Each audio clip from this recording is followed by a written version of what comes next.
Hello everyone. तो हम past year को सोल्व कर रहे थे, तो आज हम इस वाले वीडियो में कवर करेंगे क्वेश्चन नंबर 3 एंड 4 को। ठीक है, तो अंडरस्टैंडिंग लेते हैं क्या करना है। तो यहाँ पे हमारे पास गिवन है, हमें सबसे ऊपर क्वेश्चन नंबर 3 आपको दिख रहा होगा स्क्रीन पे। तो क्वेश्चन नंबर 3 हमारे पास लिमिट का क्वेश्चन है, जो है कि लिमिट एक्स टेंडिंग टू 0, ठीक है, e raise to the power -3x minus e raise to the power x plus 4x divided by 5 1 minus cos x। ठीक है, तो सबसे पहला पॉइंट, जब एग्जाम में हम पेपर सोल्व कर रहे होते हैं तो सबसे पहला हमारा जो पॉइंट हमें सबसे ज्यादा जो ध्यान रखना चाहिए वो होता है कि हम किस चीज को देख के सबसे कम टाइम यूज कर सकते हैं। ठीक है, मतलब टाइम मैनेजमेंट, कि अगर इसी क्वेश्चन में 15 मिनट लगा दिए तो टाइम निकल जाएगा। ठीक है, तो ये चीजें देखनी है। तो इसको देखने से पता चल रहा है कि अगर हम डिनोमिनेटर वाली टर्म ले रहे हैं कि जैसे एक्स को 0 पुट करेंगे तो ये वाली टर्म 1 हो जाएगी, 1 माइनस 1 इज 0। तो इसको देख के मतलब क्वेश्चन को पढ़ते ही समझ में आ रहा है कि 0/0 फॉर्म में बनेगा। तो जैसे 0/0 फॉर्म में बनेगा तो हमें क्या करना होता है, एलोपिटल लगाना होता है। ठीक है, वो क्या कहते हैं, डिफरेंशिएट कर दो ऊपर भी और नीचे भी। अब कब तक डिफरेंशिएट करना होता है, जब तक कि हमारे 0/0 फॉर्म इलेमिनेट ना हो जाए, या फिर इन्फिनिटी बाय इन्फिनिटी फॉर्म हो उसमें भी लगता है। तो अगर वो टर्म भी इलेमिनेट ना हो जाए तब तक करते रहना है। ठीक है, तो इस पे स्टार्ट करते हैं, एलोपिटल लगाएंगे। तो सीधा इसको डिफरेंशिएट करेंगे, मैं नीचे लिख रहा हूँ यहाँ पे। तो जैसे मैं इसको डिफरेंशिएट करता हूँ तो limit x tending to 0, okay, e raise to the power -3x और यहाँ पे -3 आ जाएगा, minus e raise to the power x plus 4 divided by 5 और 1 का 0 minus minus plus that is sin x। ठीक है, हमारे पास सबसे पहले जो डिफरेंशिएट किया वही आ गया। अब फिर से इसको देख पा रहे हैं तो देख के पता चल रहा है कि नीचे वाली टर्म 0 हो रही है, तो ऊपर भी समाउ 0 बनेगा, करके देखोगे 0 बनेगा। इसको फिर दोबारा से एलोपिटल लगाएंगे, तो लिमिट x टेंडिंग टू 0 और ये हो जाएगा -3 raise to the power 2 e raise to the power -3x minus e raise to the power x divided by 5 cos x। ठीक है, अब जैसे लिमिट पुट कर रहे हैं तो पता चल रहा है यहाँ पे 0 नहीं बन पा रहा, तो डिनोमिनेटर में 5 आएगा। ठीक है, सोल्व नहीं भी करे, किसी को तुक्का मारना है, बिल्कुल एंडिंग टाइम में आ रहा है तो इतना सोल्व हुआ, पता चल गया कि इन दोनों में से आएगा, तो 50-50 चांस कि किसी में मार दो। लेकिन इजी है तो इसको सोल्व भी कर सकते हैं, सीधा वैल्यू पुट कर सकते हैं। तो जैसे वैल्यू पुट करेंगे तो यहाँ पे क्या हो जाएगा, 9 dot e raise to the power 0 that is 1 minus e raise to the power 0 1 8/5। ठीक है, तो इसका आंसर हो गया 8/5। तो इस क्वेश्चन में कुछ भी नहीं करना था, बहुत ही इजी क्वेश्चन था कि सिंपली हो गया बहुत जल्दी से। ठीक है, अब आगे चलते हैं, इसको डिलीट करना पड़ेगा। ओके,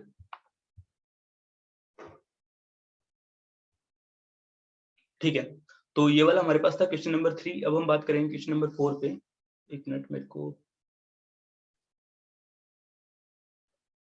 ठीक है, अब स्टार्ट करते हैं। तो क्वेश्चन नंबर 4 के ऊपर बात करेंगे अभी हम। तो क्वेश्चन 4 भी इजी है, अगर कोई देख के इसको समझ पा रहा हो तो। हमें बताना है कि the value of the limit this thing, इसकी हमें लिमिट निकालनी है। तो हम इसकी लिमिट कैसे निकालेंगे, एनी आइडिया?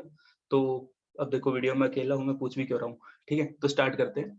तो इसने बोला कि लिमिट निकालना है summation k running from 0 to n 2n c k 1/4 raise to the power n। Okay, तो इसको अगर हम सिंपली देख के करना चाहें कि इसको क्या देख सकते हैं, तो जो समेशन वाली टर्म है उसके अंदर हमारे पास क्या है, k वाली टर्म से, कि k रन कर रहा है, k वेरिएबल है यहाँ पे।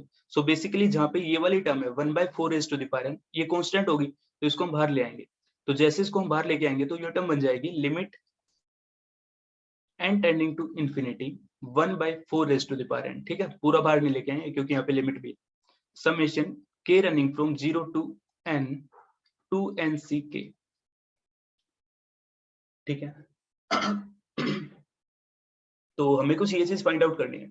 तो इसको हम कैसे फाइंड आउट करेंगे, तो सभी ने फिर से मतलब देखो, जितना मतलब एग्जाम के लिए कोई सोच रहा हो कि भैया बहुत हाई फाई चीजें लगती है, नहीं कुछ नहीं लगता है। जो मैथमेटिकल चीजें जितने भी यूज होती हैं जहाँ पे, वो मैथ्स हम जनरली पढ़ चुके होते हैं। ठीक है, 11th 12th में 9th 10th में जो पढ़ रखा होता है ना, वही बेसिक चीजें होती है, उनको यूज करने के लिए बोलेगा यहाँ पे। ठीक है, तो यहाँ पे भी वही है, थोड़ा बहुत देखो एडवांस भी आता है, ये नहीं कहूंगा कि बिल्कुल ईजी आएगा, लेकिन हाँ थोड़ा बहुत एडवांस यूज होता है, लेकिन उसके लिए भी बेसिक आना चाहिए। तो इसको देख के समझ आ रहा है कि कुछ ऐसा टर्म आए कि 2n उसको समेशन करना। तो सबसे पहले याद होना चाहिए कि कोफिशिएंट्स का समेशन क्या होता था। ठीक है, मैं प्रॉपर लिखूंगा नहीं, लेकिन एक चीज तुमको पता होगी कि हम अगर ये जो कोफिशिएंट्स होते हैं कि NCR, इसको समेशन करते हैं r running from 0 to n, so this will be equal to 2 raise to the power n। ठीक है, ये प्रॉपर्टी सभी को याद होगी। ये जो कोफिशिएंट्स होता है उनका समेशन ये होता है, ठीक है। इसको सोल्व करने के लिए तुम कर सकते हो कि 1 + a मान लो, उसकी पावर n कर दो, उसको एक्सपेंड करो, बाइनोमियल एक्सपेंशन करोगे तो उसके बाद क्या बनेगा, जो भी बनेगा वहां पे a की वैल्यू को 1 पुट कर दो, तो जब इसको सोल्व करोगे तो this will be coming out to be 2⁻n।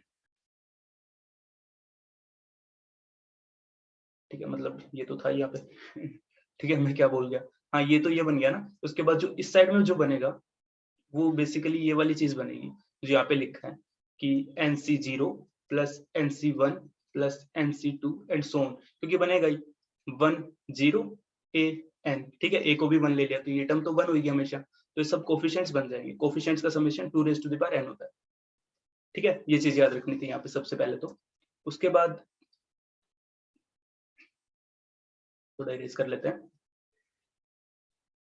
ठीक है। ये चीज समझ में आई कि कोफिशिएंट्स का समेशन हमारे पास 2⁻n होता है। अब इसके आगे बात करते हैं। तो अभी देखो यहाँ पे n की जगह पे हमारे पास है 2n, तो बस थोड़ा सा चेंज हो जाएगा और कुछ नहीं। उसके बाद एक और प्रॉपर्टी यूज होगी यहाँ पे, मतलब कुछ भी नया नहीं है। सबसे पहली बात तो यही है कि यहाँ पे कुछ भी नया नहीं है, तो उसके ऊपर बात करते हैं। तो मैंने बोला कि यहाँ पे सबसे पहले तो हमें ये वाली प्रॉपर्टी यूज करनी है कि कोफिशिएंट्स का समेशन 2⁻n होता है। अब यहाँ पे बेसिकली n कहाँ तक जा रहा है, 2n तक जा रहा है सबसे पहली बात तो अगर मैं लेना चाहूँ यहाँ पे कि summation k running from 0 to 2n, okay, 2nck, this thing will be equal to 2⁻2n, सबसे पहली बात, ठीक है। लेकिन हमें क्या फाइंड आउट करना है, ये वाली चीजें। अगर इसमें एक्सपेंड करना चाहूंगा तो this will be like 2nc0 + 2nc1 + so on 2ncn, ठीक है, n तक जा रहा है। लेकिन अगर मैं इससे आगे की टर्म्स लेना चाहूँ कि 2ncn+1 + so on 2nc2n, this will be equal to 2⁻2n, ठीक है। ये चीज हमें पता है यहाँ से, इस वाली कंडीशन से, ओके। लेकिन हमें क्या फाइंड आउट करना है, हमें सिर्फ ये वाला पार्ट फाइंड आउट करना है।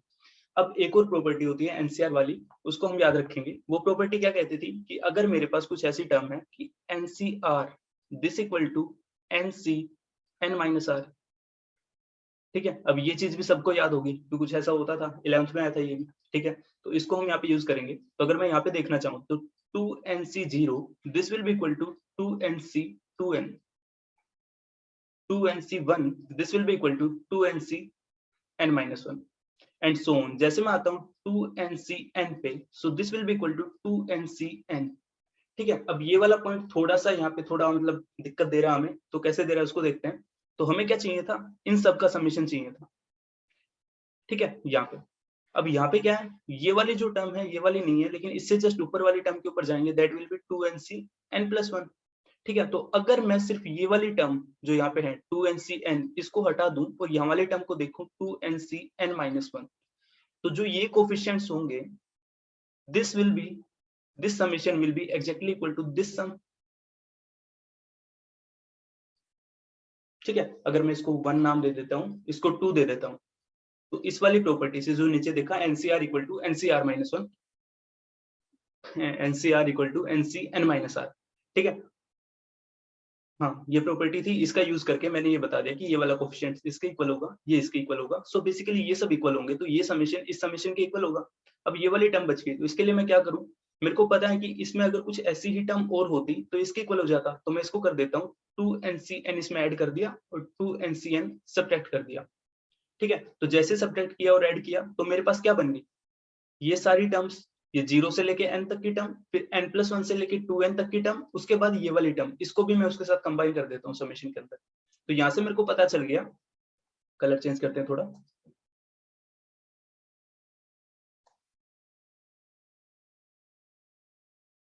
ठीक है।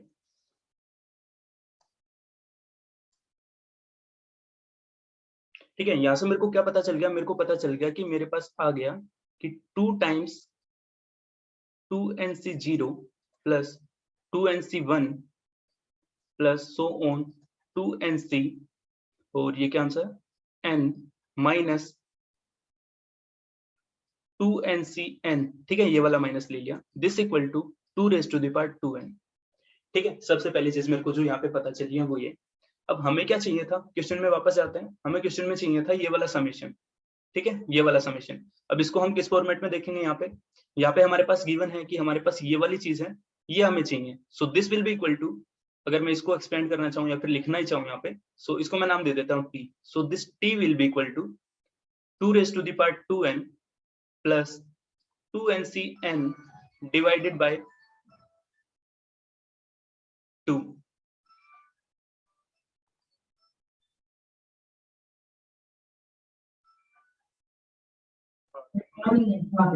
तो हम कंटिन्यू करते हैं, वो बीच में फोन आ गया। तो मैं कहाँ पे था? तो मैं यहाँ पे था कि हमें जो फाइंड आउट करना था उस टर्म को मैंने नाम दे दिया t। हमें पता चलेगा कि t equal to this term, ठीक है, 2 raise to the power 2n plus 2ncn divided by 2। ये चीज हमें पता चल गई। अब इसको पुट करेंगे क्वेश्चन के अंदर, तो वापस क्वेश्चन को देखते हैं। क्वेश्चन क्या था कि limit n tending to infinity 1/4 raise to the power n summation k running from 0 to n to nck। Okay, तो ये वाला समेशन है, ठीक है, इसके बारे में हमें कुछ कंडीशन पता चल गई है, इसका हम यूज करेंगे। तो this will be running out to be like limit n tending to infinity 1/4 raise to the power n, यही था ना। और ये t के बारे में हमें पता ही है यहाँ पे। So this will be 2 raise to the power 2n plus 2ncn divided by 2। ठीक है, ये आ गया हमारे पास, इतना सोल्व हो गया। इसके आगे चलते हैं।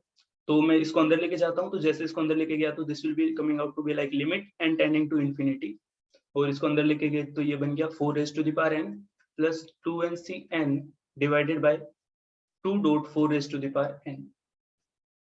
ठीक है, इसको और एक्सपेंड कर देते हैं, मतलब सोल्व करते हैं बस, अब कुछ नहीं है, थोड़ा सोल्व करना है।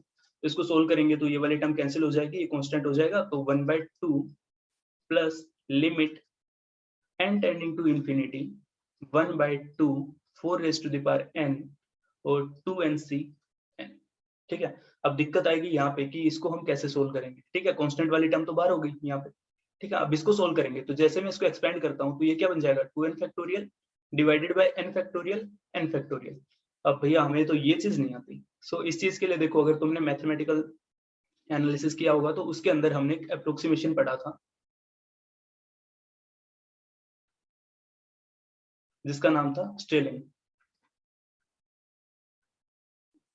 स्पेलिंग गलत होगी ना, STRILING।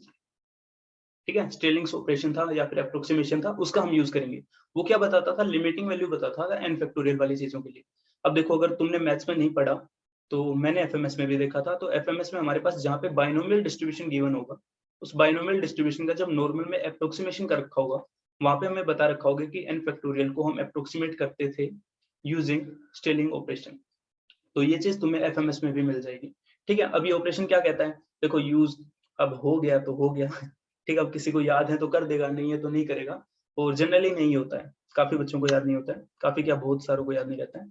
तो इसके ऊपर बात कर लेते हैं कि स्टेलिंग ऑपरेशन ने एक अप्रोक्सीमेशन दिया था कि हमारे पास जो n फैक्टोरियल होता है, जैसे जैसे n की वैल्यू बढ़ती जाएगी, so this can be approximated like √2n pi, okay, n by e raise to the power n। ठीक है, ये था स्टेलिंग अप्रोक्सीमेशन। अब ये तो है यार, जिसको याद होगा वो कर देगा, जिसको याद नहीं वो इसका यूज नहीं करेगा। मतलब मेरे पास यही तरीका था, कोई और भी तरीका हो सकता है, लेकिन ये मैंने देखा था बुक में था तो मिल गया था, मैंने यूज कर लिया। ठीक है, तो स्टेलिंग ऑपरेशन हम यहाँ पे यूज करेंगे। तो जैसे इसको यूज करेंगे तो हमारे पास ऊपर है 2n फैक्टोरियल, नीचे है n फैक्टोरियल और n फैक्टोरियल। सो इसको बस इन वैल्यूज को यहाँ पे पुट ऑन करेंगे। तो ये वाली टर्म्स मैं अभी बाहर ही रख रहा हूँ, मैं सिर्फ ये वाली टर्म को सोल्व कर रहा हूँ लिमिट वैल्यू लेके। ठीक है, 4 वाली पावर को भी ले लें क्या, अभी ले लेते हैं। ठीक है, तो जैसे मैं इस टर्म को लेता हूँ तो limit n tending to infinity 1/4 raise to the power n, 2n factorial को अगर इस फॉर्मेट में खोलेंगे तो this will be like 4n pi. ठीक है, 2 इंटू n था, 2n है यहाँ पे, और यहाँ पे हो गया 2n by e raise to the power 2n divided by √2n pi. अच्छा, स्क्वायर हो जाएगा तो इसको मैं हटा देता हूँ पहले। ठीक है, स्क्वायर हो जाएगा, दोनों टर्म सेम है हमारे पास यहाँ पे। So this will be n by e raise to the power 2n। ठीक है, कुछ ऐसा हो गया हमारे पास सोल्व होके। तो इसको अगर मैं फर्दर सोल्व करना चाहूँ तो ये 2 raise to the power 2n है, इसको मैं बाहर ले आता हूँ, यहाँ से कैंसिल करके 2 raise to the power 2n लिख दिया। ये वाली टर्म यहाँ से कैंसिल हो गई। ठीक है, अब ये वाली टर्म है, इसमें से क्या क्या कैंसिल हो सकता है, 2 से 2 कैंसिल हो जाएगा यहाँ पे, और यहाँ पे डिनोमिनेटर में बचेगा, है ना, ये वाली टर्म देखो मतलब बहुत हो गया, वो गंदा सा हो गया। Limit n tending to infinity 1/4 raise to the power n, यहाँ पे बच गया रूट n पाई, डिनोमिनेटर में बच गया n पाई, ऊपर बच गया 2 raise to the power 2n। ठीक है, 2 raise to the power 2n को हम कैंसिल कर देंगे इस वाले वैल्यू से। ठीक है, so this will be limit n tending to infinity, और ये बच गया 1/√n पाई। ठीक है, limit n tending to infinity पे इसकी वैल्यू आ जाएगी 0। ठीक है, तो हमारे पास जनरल हम क्या लेके आए थे, बहुत गंदा सा हो गया, समझ जाना यार। ठीक है, दोबारा नहीं लिख रहा मैं। तो इस वैल्यू के अंदर डालेंगे तो this will be like 1/2 plus limit n tending to infinity. ये जो पूरी टर्म थी उसको मैंने सोल्व किया था जहाँ पे मेरे पास 2 बचा हुआ था। ठीक है, तो यहाँ पे जो कांस्टेंट वाली टर्म थी वो तो ये रह गई, और उसके बाद जो लिमिट थी ये अंदर लगी थी, तो यहाँ से वैल्यू आ गई थी 0। ठीक है, so this term will be 0, और हमारे पास यहाँ पे है प्लस 1/2, सो 1/2। तो इसका आंसर होना चाहिए, अच्छा ये क्या निकाला था मैंने, ये किसकी वैल्यू निकाली थी, हाँ ये फाइनल सॉल्यूशन है। ठीक है, सो इसका आंसर हो गया 1/2। तो हमारे पास है ऑप्शन नंबर बी। ठीक है, तो ये था हमारे पास क्वेश्चन नंबर 4, और ये हमारी वीडियो थी, वीडियो नंबर 2। तो चैनल को थोड़ा शेयर करेंगे, क्योंकि मैं सारे सॉल्यूशंस डालूंगा। देखो ऐसा जरूरी नहीं है कि सारे सॉल्यूशंस मैं कर पाऊँ, लेकिन हाँ ट्राई करेंगे कि हर क्वेश्चन में कुछ समझने का ट्राई करेंगे, जो गिवन होगा उसकी अंडरस्टैंडिंग लेंगे। ठीक है, तो आई होप हेल्पफुल रहा होगा, तो थैंक यू।